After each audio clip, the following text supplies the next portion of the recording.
Update کریں آپ کو کہ قومی اسمبلی میں الیکشن ایکٹ 2017 میں ترمیم کا بل پیش کر دیا گیا ہے اور قومی اسمبلی کا یہ اجلاس کہ جس میں اس بل کو پیش کیا جانا تھا کہ جس کے ذریعے کوئی بھی رکن اپنی ڈیکلیریشن کو تبدیل نہیں کر سکتا، اب یہ بل قومی اسمبلی میں پیش کر دیا گیا ہے۔ سوال و جواب کا سلسلہ بھی جاری ہے۔ وفاقی وزیر قانون اعظم نذیر تارڑ اس وقت مختلف سوالوں کے جواب دے رہے ہیں۔ Republic of Pakistan, the Constitutional Amendment Bill 2024 amended in Article 9A be granted. All those in favor of it may say aye. All those against it may say no. I think ayes have it and the leave to introduce the bill is granted. Amjad Sahab, item number 8 move kijiye.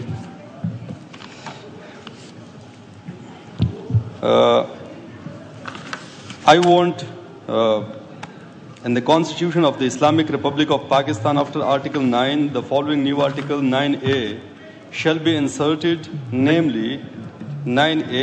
جی ٹھیک ہے، ہو گیا جی. The bill in question stands introduced اور یہ refer ہو گیا standing committee کو جی.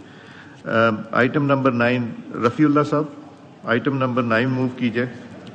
بہت شکریہ جناب اسپیکر، میں آپ کا مشکور ہوں. تحریک پیش کریں گے کہ federal employees benefit fund and group insurance act 1949 act number 2 بابت 1949 میں مزید ترمیم کرنے کی اجازت دی جائے. Minister law, do you oppose it? اسے بھی کمیٹی میں بھیج دیا جائے. ویسے گروپ انشورنس کی کچھ اسپرٹ اور اسکیم کے حوالے سے اس میں کوئی تضادات ہیں، لیکن بہتر طریقہ یہی ہے اسے آغا صاحب کمیٹی میں بھیجے، وہاں پہ ڈیبیٹ کر لیں. جی ٹھیک ہے نا. put the motion to the house. The question is that the leave to introduce a bill further to amend the Federal Employees Benevolent Fund and Group Insurance Act 1969, the Act number 2 of 1969, the Federal Employees Benevolent Fund and Group Insurance Amendment Bill 2024 be granted. All those in favor of it may say aye. All those against may say no. I think ayes have it. Consequently, leave to introduce the bill is granted. Rafiullah Sahab, number 10 move کیجئے. سر یہ میں بہت مشکور ہوں آپ کا اور house کا. آپ اس کو موو کیجئے نا، انٹروڈیوس کر دیں federal employees benefit fund group insurance amendment 22. جی سر یہ مزید ترمیم کرنے کے بل فیڈرل نہیں صرف شارٹ ٹائٹل اس کا. واپس آئیں گے اس بریک کے بعد. Welcome back. فوج اپنا نمائندہ مقرر کرے، ہم مذاکرات کے لیے تیار ہیں. ہم نے فوج پر کبھی الزامات نہیں لگائے، صرف تنقید کی ہے. بانی پی ٹی آئی کی کمرہ عدالت میں صحافیوں سے غیر رسمی گفتگو، کہا ملک میں غیر اعلانیہ مارشل لا نافذ ہے. SIFC کیا ہے؟ محسن نقوی کون ہے؟ محسن نقوی کو مذاکرات کا اختیار دینے سے متعلق سوال پر کہا محسن نقوی نے IG پنجاب سے مل کر لوگوں پر ظلم کیا، ان سے کبھی بات نہیں کروں گا. مریم نواز فاشسٹ ہیں. حکومت کا مقصد ہے کہ فوج اور PTI کو لڑوا کر ہماری جماعت ختم کرائی جائے. مجھے جوڈیشل کمپلیکس سے اغوا کیا گیا تو جسٹس عامر فاروق نے اسے درست قرار دیا. چیف جسٹس اسلام آباد ہائی کورٹ سے گزارش ہے میرے مقدمات سے الگ ہو جائیں. ہائی کورٹ میں اور بھی جج ہیں، کسی اور کو کیسز دے دیں. PTI کا کوئی بندہ 9 مئی میں ملوث ہے تو سزا دیں. معافی نہیں مانگوں گا کہنے والا خود ساختہ انقلابی منت ترلوں پر اتر آیا ہے. سینئر وزیر پنجاب مریم اورنگزیب کا بانی PTI کے بیان پر رد عمل، کہا خود ساختہ انقلابی فوج سے کس بات کے مذاکرات چاہتا ہے؟ شہداء کے مجسمے توڑے، GHQ اور ایئر بیس پر حملے کیے، کور کمانڈر کا گھر جلایا. معافی مانگو، مذاکرات نہیں. 9 مئی کا منظم منصوبہ، شہداء کی یادگاروں پر حملہ، تنصیبات اور GHQ پر حملہ، تنقید نہیں ریاست پر حملہ ہے. فاشسٹ کی بات صرف اور صرف اقتدار کے لیے ہوتی ہے. اقتدار کی خاطر آئین توڑنے والا فاشسٹ ہوتا ہے. فاشسٹ سیاسی مخالف کو اذیت دینے کے لیے قید، والد کے سامنے بیٹی کو گرفتار کرتا ہے. فاشسٹ وہ ہوتا ہے جس کو میڈیا اور آزادیاں ہڑپ کر جانے والا درندہ قرار دیتا ہے. واپس آئیں گے اس بریک کے بعد. وفاقی وزیر اطلاعات اس وقت میڈیا سے مخاطب ہیں اور انہوں نے جب نیوٹرلٹی والا اعلان ہوا تو انہوں نے کہا کہ نیوٹرل تو جانور ہوتا ہے اور نیوٹرل تو کوئی چیز نہیں ہوتی، یا آپ حق کے ساتھ ہیں یا باطل کے ساتھ ہیں.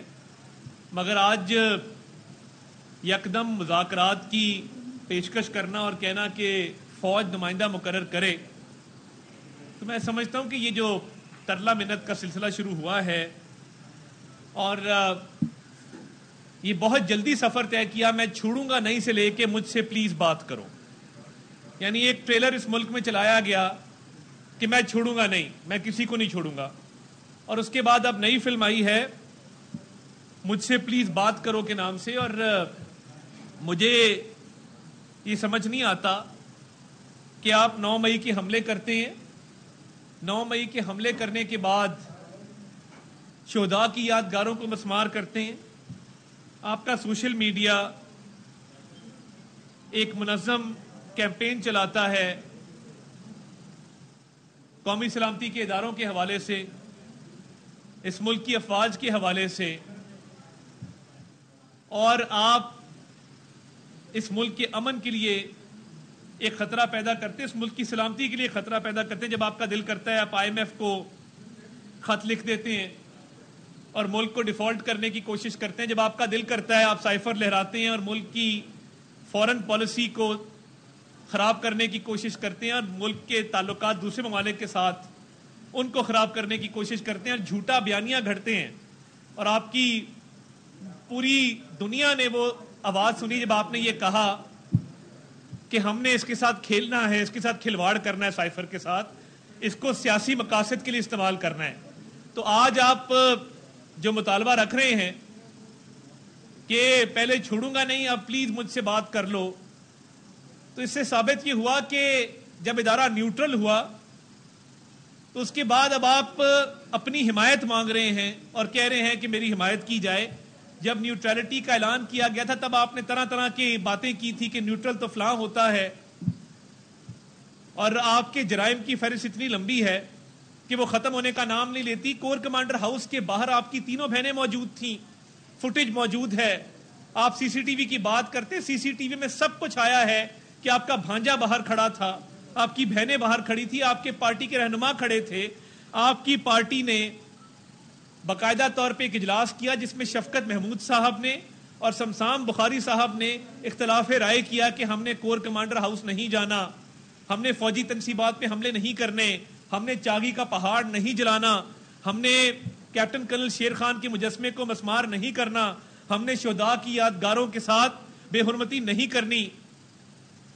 مگر آپ کی پارٹی کے لوگ یہ کہتے رہے کہ خان نہیں تو پاکستان نہیں، اپنے اپنے اہداف پر پہنچو، حملہ کرو، جلاؤ گھیراؤ کرو، اور یہ سیاست میں آپ کا وتیرہ رہا ہے۔ وہ پی ٹی وی کا حملہ ہو، وہ ایس ایس پی عصمت اللہ جنیجو پر آپ نے حملہ کیا، آپ نے آگ لگائی، قبریں کھودی، اسی پارلیمنٹ کے گیٹ کو توڑا۔ تو آج جو آپ کہہ رہے ہیں کہ نمائندہ مقرر کیا جائے آپ سے بات چیت کرنے کے لیے، آپ کی سمجھ نہیں آتی ہے کہ کبھی گریبان پکڑ لیتے ہیں، کبھی پیر پکڑ لیتے ہیں، یہ یکدم سفر کیسے طے ہوتا ہے؟ اور دیکھیے اس ملک کی سلامتی کے اوپر کوئی کمپرومائز نہیں ہے۔ آپ اس ملک کے لیے ایک سیکیورٹی رسک ہیں، اور آپ کی جو ماضی میں آپ نے جو معاملات کیے، وہ فورن پالیسی کے معاملات ہوں، وہ 9 مئی کے حملے ہوں، وہ سائفر ہو، وہ IMF کو خط لکھنا ہو، وہ یہ کہنا ہو کہ خدا نہ خواستہ یہ ملک نہیں رہے گا اگر میں اقتدار میں نہ رہا، آپ کے لوگوں کا یہ کہنا خان نہیں تو پاکستان نہیں۔ تو میں یہ سمجھتا ہوں کہ یہ جو فوج کے ادارے کو سیاست میں ملوث کرنا چاہتے ہیں، یہ ان کی ایک نئی سازش ہے، ایک نئی کہانی گھڑی گئی ہے جیل کے اندر سے، کہ ایک دن اپنی ویب سائٹس پہ فوج کے خلاف منظم پروپیگنڈا کرتے، اور اس کی ایک وجہ یہ بھی ہے، یہ جو آپ کہہ رہے ہیں کہ نمائندہ مقرر کرے میرے سے بات چیت کرنے کے لیے، ان کو پتا ہے کہ ان کا جو سوشل میڈیا سیل پکڑا گیا ہے اس کے تانے بانے ملک دشمنوں سے ملتے ہیں، اور انہوں نے اس بات کو پریمپٹ کرنے کی کوشش کی ہے کہ رؤف حسن اور جو وہاں پہ تمام لوگ ایک ملک دشمن ایجنڈے کے تحت ایک سوشل میڈیا سیل چلا رہے تھے اور ملک دشمن حکومتوں سے ان کے رابطے تھے، تحقیقات ہوں گی، تمام چیزیں سامنے آ جائیں گی۔ ان کو پتا ہے کہ وہاں پہ جن قوتوں سے ان کے رابطے تھے اور یہ ان رابطوں کے ذریعے ملک دشمن پالیسیاں بنا رہے تھے، سوشل میڈیا کے اوپر ملک کے امن سلامتی کو نقصان پہنچانا چاہ رہے تھے۔ پہلے آپ دہشت گردوں کو واپس لے کر آئے، ان کو بسایا خیبر پختونخوا میں، آج وہاں کے حالات خراب ہیں۔ آپ کی 11 سال سے حکومت ہے خیبر پختونخوا کے اندر، آپ کی حکومت نے کاؤنٹر ٹیررزم کے لیے کیا کیا؟ نیشنل ایکشن پلان کے ذریعے کیا کیا؟ کاؤنٹر ٹیررزم ڈپارٹمنٹ کیوں نہیں کھڑا کیا؟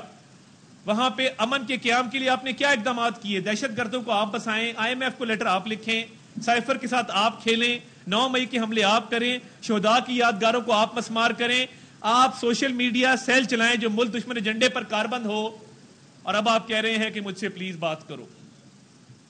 تو یہ جو ہر بات پہ ایک یو ٹرن ہے، اور ان کو یہ بات قابل قبول ہی نہیں تھی کہ ادارہ نیوٹرل ہو گیا، اس لیے اب یہ کوشش کی جا رہی ہے کہ فوج کے ادارے کو اپنے سیاسی مفادات کے لیے سیاست میں ملوث کیا جائے. تو یہ کس طرح کی سیاست ہے اور یہ کس طرح کی منافقت ہے؟ آپ نے آج تک اس ملک کی معیشت کے لیے کیا کیا؟ 2018 میں جو ہستہ بستہ پاکستان ہم چھوڑ کے گئے تھے، میاں شہباز شریف نے آ کے پھر ملک کو ڈیفالٹ سے بچایا. آپ رہ جاتے تو یہ ملک ڈیفالٹ ہو جاتا. ڈیفالٹ سے بچایا، اور آج بھی معاشی اصلاحات کے ایجنڈے پہ کاربند ہے. انشاءاللہ تعالیٰ اس ملک کو، کل آپ نے دیکھا کہ فچ کی ریٹنگز میں ہمیں CCC+ ملا، کل پالیسی ریٹ کم ہوا ہے، معیشت کے حوالے سے اچھی خبریں آنا شروع ہوئی ہیں. آپ کی جو ایکسپورٹس ہیں ان میں $3 ارب کا اضافہ ہوا ہے، $3 ارب کا. تو یہ تمام تر اشاریے جو ہیں یہ بتا رہے ہیں کہ معیشت میں بہتری آ رہی ہے اور حالات بہتری کی طرف جا رہے ہیں. یہ دیکھتے ہوئے اور اپنے ملک دشمن ایجنڈے کو دیکھتے ہوئے کہا جا رہا ہے کہ مجھ سے پلیز بات کر لو. تو یہ ان کے دورے معیار ہیں، منافقانہ سیاست ہے کہ 9 مئی کا اعتراف بھی کرتے ہیں کہ میں نے کہا تھا GHQ جاؤ اور احتجاج کرو، اور یہ 2 دفعہ اعتراف ہوا. اور پولی گراف ٹیسٹ سے کیوں بھاگتے ہیں؟ پولی گراف ٹیسٹ جو لینے سے انکار کیا گیا اس لیے کیا گیا کہ اس میں سچ ثابت ہو جائے گا کہ 9 مئی کے حملے آپ اس کے منصوبہ ساز تھے، آپ کی وہ منصوبہ بندی تھی اور ایک منظم سازش کے تحت آپ نے 9 مئی کے حملے کروائے تھے. اس میں کوئی شک و شبہ نہیں ہے. آپ کے پارٹی کے لوگ دیکھے جا سکتے ہیں، آپ کے خاندان کے افراد دیکھے جا سکتے ہیں، آپ کی پوری پارٹی کی پلاننگ دیکھی جا سکتی ہے، اور اس پلاننگ کے پیچھے آپ کی ذہنیت تھی جو آپ نے ملکی قومی سلامتی کے اداروں کے خلاف ذہن سازی کی. زہر جو ہے وہ گھولا نوجوان نسل کے ذہنوں میں، باہر بیٹھے پاکستانیوں کو تشدد پہ اکسایا، اور اس کے بعد آج کہہ رہے ہیں پلیز مجھ سے بات کرو. تو یہ اینٹی کلائمیکس ہے اس فلم کا جس کا عنوان تھا میں کسی کو چھوڑوں گا نہیں. اور آج جو یہ ترلا منت کا پروگرام جاری کیا گیا ہے یہ صرف اس بات کا شاخسانہ ہے کہ آپ کا ایک سیل پکڑا گیا ہے اور اس میں شواہد موجود ہیں، اور انشاءاللہ تعالیٰ بہت جلد وہ قوم کے سامنے آئیں گے.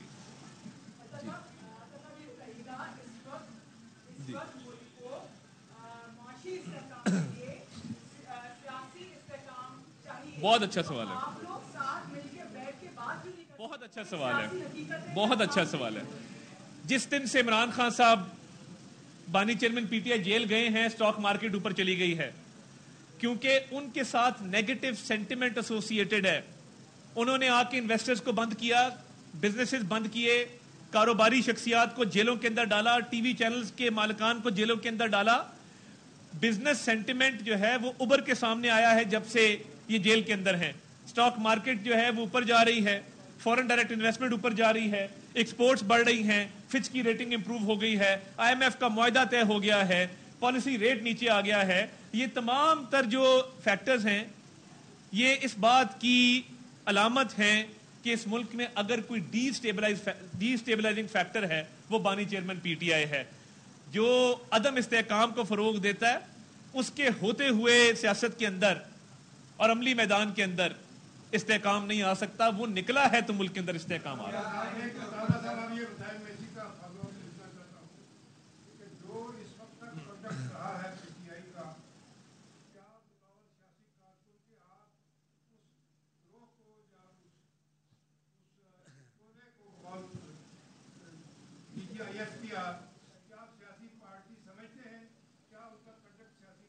دیکھیے ایک دہشت گرد جماعت ہے، اور ان کے آنے سے پہلے سیاست میں لوگ ایک دوسرے کی خوشی غمی میں شریک ہوتے تھے، لوگ سیاست کو مخالفت کے طور پہ لیتے تھے. انہوں نے سیاسی مخالفت کو دشمنی میں تبدیل کروایا، اور یہ جو طرز عمل ہے کہ آپ گالم گلوچ کی سیاست کریں، خواتین کی تضحیک کریں، بلڈنگوں کو آگ لگا دیں، دھمکی آمیز رویہ اختیار کریں، کسی کی عزت نہ چھوڑیں، ہر کسی کی عزت کو تار تار کرنے کا آپ نے جو ہے وہ مشن بنایا ہوا ہے. تو یہ ایک دہشت گرد جماعت ہے، اور اس کو اسی لیے TTPTI کہتے ہیں، تحریک طالبان پاکستان تحریک انصاف کہتے ہیں TTPTI. یہ جو TTPTI ہے یہ طالبان کو اسی لیے واپس لے کر آئی ہے اور اسی لیے شہداء کا مذاق اڑاتی ہے